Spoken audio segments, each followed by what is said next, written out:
Friends, అందరూ బాగున్నారా? మన మనసు ఎప్పుడూ ప్రశాంతంగా సంతోషంగా ఉండాలని మనందరం అనుకుంటాం కదా. కానీ రోజూ వచ్చే చిన్న చిన్న చిరాకులు మన మూడంతా పాడు చేస్తూ ఉంటాయి, అవునా? సరే, ఈరోజు మనం ఆ చిరాకుల్ని ఎలాగైనా సరే పట్టించుకోకుండా ఉండాలి.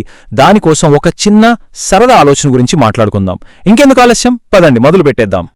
సరే, ఒక్కసారి మీ కళ్ళు మూసుకొని నేను చెప్పేది ఊహించుకోండి. మనం ఒక పెద్ద అడవిలో ఉన్నాం.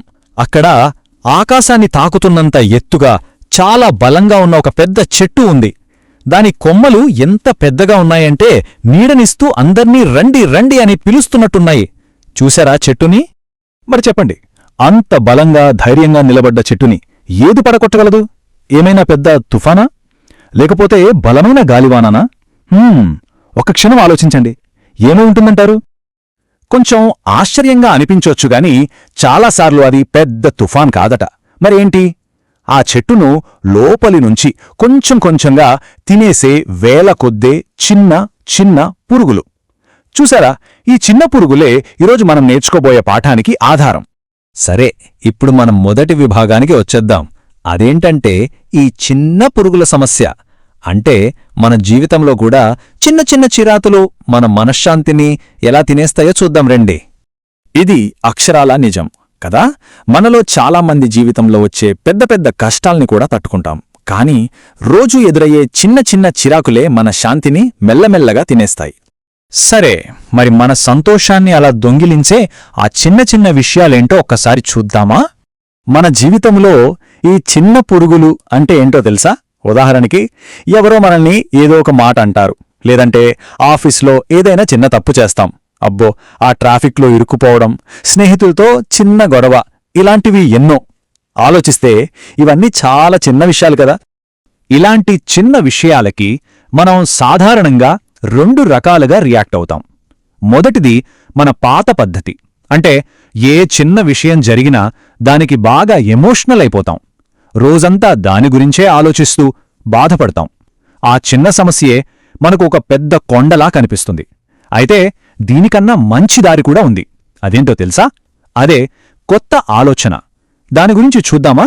సరే, ఇప్పుడు మనం ఆ చిరాకు బదులుగా ప్రశాంతతను ఎంచుకుందాం. ఈ చిన్న చిన్న సమస్యలకి రియాక్ట్ అయ్యే ఒక కొత్త పద్ధతిని నేర్చుకుందాం రండి. ఇదే ఆ కొత్త ఆలోచనా విధానం. ఇక్కడ మనం ఒక సింపుల్ నిర్ణయం తీసుకుంటాం. ఏంటంటే, నా మనశ్శాంతి కన్నా ఏ చిన్న సమస్య పెద్దది కాదు అని. వాటిని చూసి ఒక నవ్వు నవ్వి మన అసలు గోలేంటో దానిమీద ఫోకస్ చేస్తాం. అప్పుడు చూడండి, ఆ సమస్యలకే పవర్ ఉండదు. ఎంత బావుంది కదా ఈ ఐడియా! ఈ చిన్న కథ చూడండి. రాహుల్, ఆశా ఇద్దరు స్టూడెంట్స్. క్లాస్లో ఎవరో రాహుల్ మీద జోక్ వేస్తే అతను నవ్వి వదిలేశాడు, ప్రశాంతంగా చదువుకున్నాడు. కాని ఆశా విషయంలో ఎవరో ఏదో కామెంట్ చేస్తే దాని గురించే రోజంతా ఆలోచిస్తూ బాధపడింది.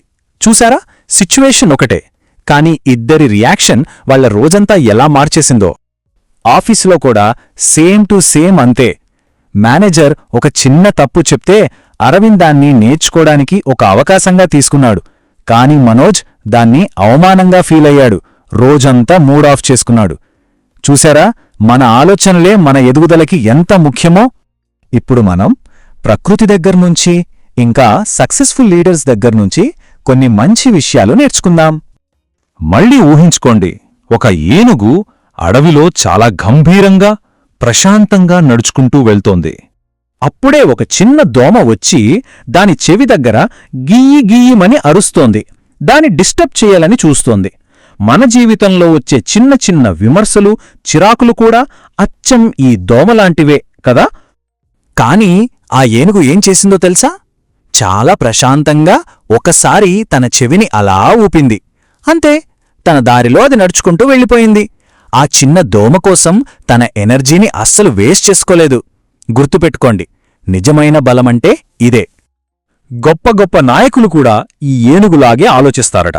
ఉదాహరణకు, ఇన్ఫోసిస్ ఫౌండర్ నారాయణమూర్తి గారు చిన్న చిన్న వాటి గురించి కంప్లైంట్స్ వద్దు, మన ముందున్న లక్ష్యం చాలా పెద్దది అని తన టీంకి ఎప్పుడూ చెప్పేవారట. ఆ ఫోకస్ వల్లే కదా ఇన్ఫోసిస్ ఈరోజు అంత పెద్ద కంపెనీ అయ్యింది. సరే, ఇదంతా బాగుంది కదా. ఇప్పుడు మన కోసం ఒకే ఒక్క సింపుల్ రూల్. మన మనశ్శాంతికి ఇదొక కవచంరా పనిచేస్తుంది.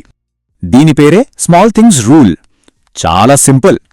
ఏదైనా చిన్న విషయం మనల్ని ఇబ్బంది పెట్టినప్పుడు ఒక్క క్షణం ఆగాలి. ఆగి మనల్ని మనం ఒకే ఒక్క ప్రశ్న అడగాలి. ఈ విషయం 5 ఏళ్ల తర్వాత కూడా నాకు ఇంతే ముఖ్యమా? ఒకవేళ సమాధానం కాదు అని వస్తే ఒక చిన్న నవ్వు నవ్వేసి దాన్ని వదిలేసి ముందుకు వెళ్ళిపోవాలి. అంతే. చాలా సింపుల్ గదా? ఈ అద్భుతమైన మాట ఎప్పుడూ గుర్తుంచుకోండి. బలమైన వాళ్ళు అంటే ప్రతి చిన్న సమస్యతో పోరాడేవాళ్లు కాదు. ఏ సమస్యలు మన శాంతికన్నా తక్కువో తెలుసుకొని వాటిని వదిలేసేవాళ్లే నిజమైన బలవంతులు. ఎంత మంచి మాట గదా? సరే, మరి ఈరోజు నుంచి మనమందరం కలిసి ఇలా అనుకుందామా? నేను చిరాకు బదులుగా శాంతిని ఎంచుకుంటాను. చిన్న చిన్న సమస్యలు నా సంతోషాన్ని కంట్రోల్ చేయడానికి నేను అస్సలు ఒప్పుకోను. నా మనసు ప్రశాంతంగా బలంగా ఉంది. నా ఫోకస్ అంతా నా పెద్ద లక్ష్యాలపైనే ఉంది. గుర్తుంచుకోండి ఫ్రెండ్స్, ప్రతిరోజు మనం నేర్చుకునే చిన్న విషయమే ఒకరోజు మనల్ని పెద్ద విజయం వైపు నడిపిస్తుంది.